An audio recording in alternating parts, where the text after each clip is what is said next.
Today, we are looking at a really distinct piece of theology from Rhapsody of Realities by Pastor Chris. Yeah, this one is for January 27th, and the title is A Gift Well Deserved. That title alone, I mean, it's designed to get a reaction, right? It absolutely is. Yeah. Because the standard thinking is that righteousness is unmerited favor. Exactly. The whole idea is you get what you specifically don't deserve, but this text just flips that completely. It argues that for a believer, righteousness is a gift you do deserve. Right. And it's important to say he's not arguing you deserve it because you were a good person or, did enough good works. No, not at all. He's building this this very specific legal and almost biological case based on the idea of the new creation. And to do that, he sort of has to reframe the timeline of when Christianity actually begins. That's the part that really stood out to me. It's the whole foundation. We tend to just blend the cross and the resurrection into one big event. But this source material draws a really hard line.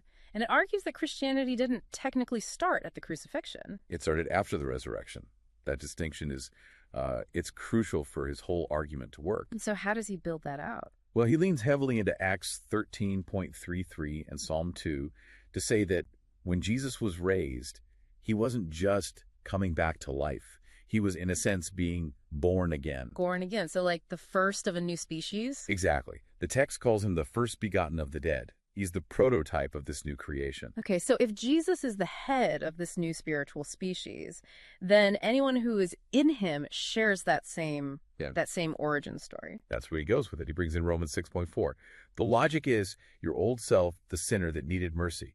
That person was legally dealt with, crucified with Christ. It dies. It died. So the you that exists now is the one who is raised with Christ into, a newness of life. You're not a fixed up old model. You're a brand new one. And that's the bridge to the deserved part of the title. It becomes an argument about heritage, not performance. Heritage. That's a good way to put it. It's like if you're born into a royal family, you don't earn your title by working hard for it. You deserve it just by virtue of your birth. Yes, that's the analogy. Righteousness stops being this external thing that God applies to you, and it becomes an internal trait. It's part of your spiritual DNA. You deserve it because of who your father is, not because of what you did. And he's careful to layer the legal side on top of this. He says, look, this wasn't free. This gift was purchased.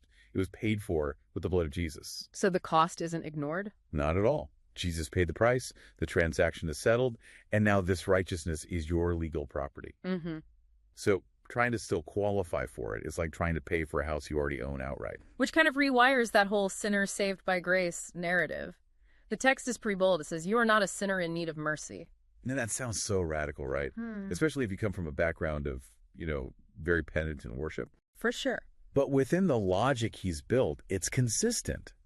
He's saying if you keep identifying as a sinner trying to get right with God, you're actually denying the reality of what happened in the resurrection. You're trying to become something you already are. Exactly. It's like a person trying to become human. You just are. And the text says righteousness is unattainable by effort. For that very reason. You can't attain what is already your nature. You just have to accept it. So to sum it up, the whole perspective shifts. You go from seeing yourself as a sinner who got a surprising pardon to a new creation who was born with righteousness as a standard feature, a birthright. It's a powerful shift. And I think it leaves us with a really good question for you to think about. If righteousness really is your fundamental nature and not a reward for good behavior, how does that change the way you look at your next mistake, your next shortcoming? Do you see it as proof that you're fundamentally flawed or just, a glitch in a system that is already perfect? That's the question to chew on. Thanks for diving in with us. We'll catch you on the next one. We trust you were blessed by this episode. To gain unlimited access to Rhapsody of Realities by Pastor Chris, please download the Rhapsody app using the link myapp.rhapsodyofrealities.org. God bless you.